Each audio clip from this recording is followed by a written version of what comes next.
Oh wow, that's coming out of your head. Let's do some vocal warm-ups before we start. Oh, we're recording already? Yeah. My full name is Christopher Paul Christopher Sarkis, and I am 19 years old. Can you explain why there are two Christophers in your name? I can. So, when I was confirmed in the Catholic Church with an olive frond, not similar to this, I chose the confirmation name of Saint Christopher because I didn't really care about it that much, and so I thought, well, it'd be cool to have two Christophers in my name.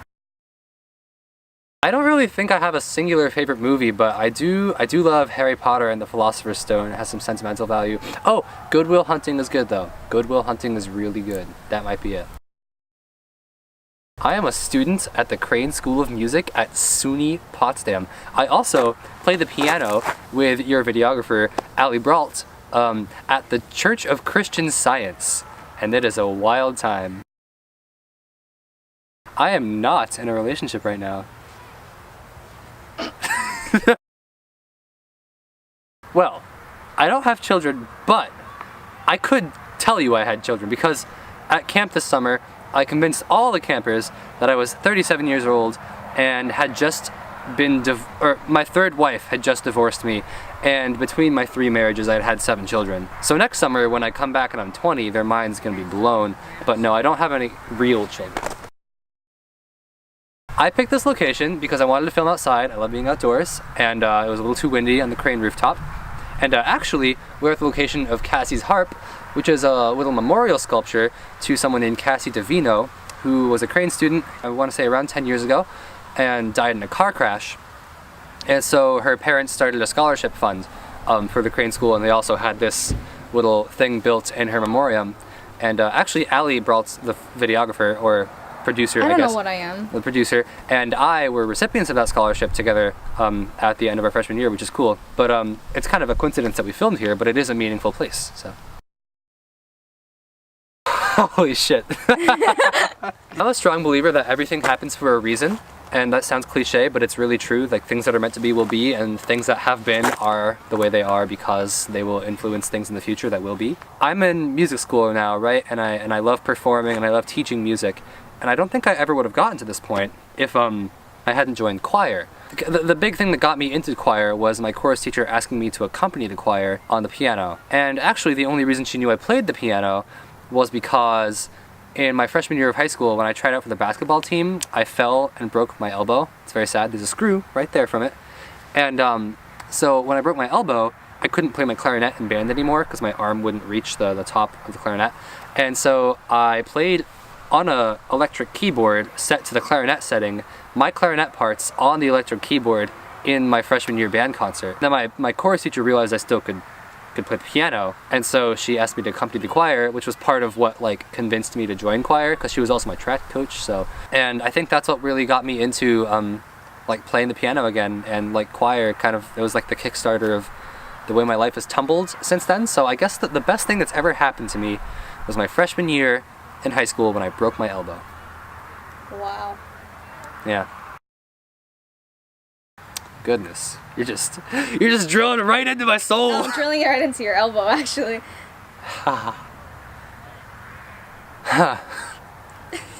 So many to choose from. I know.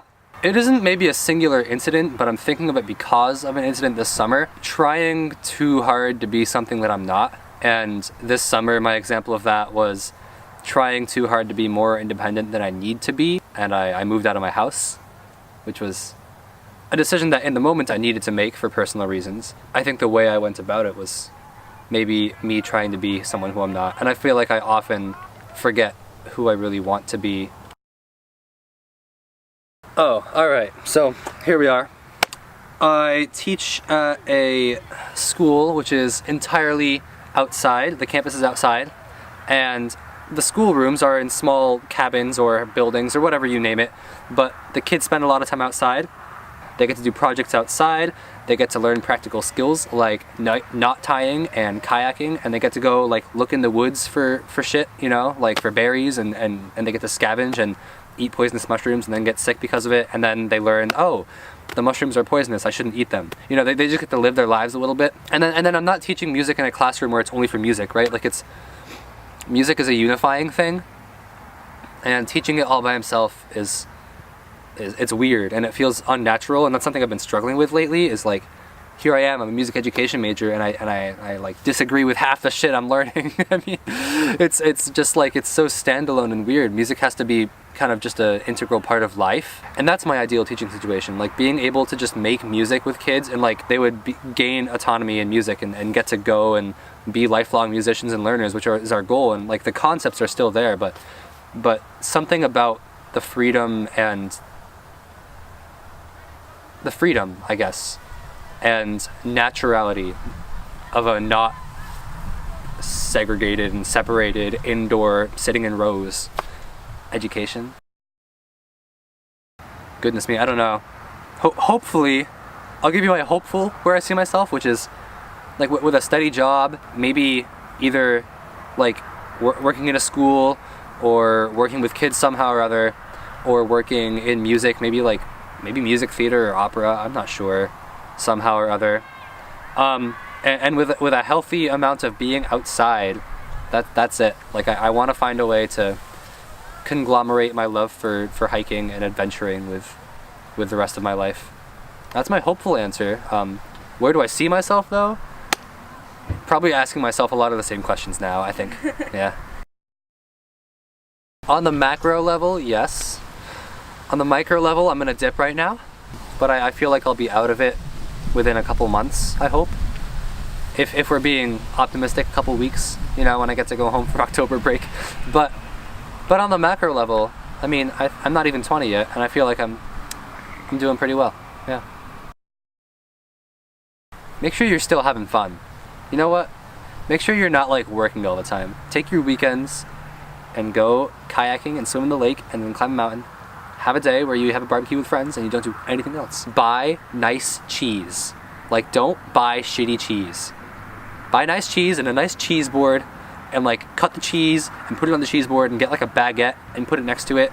And like when people walk into your house, you're gonna be like, here, have some cheese and a craft beer, because I'm living my fancy life, but also have fun.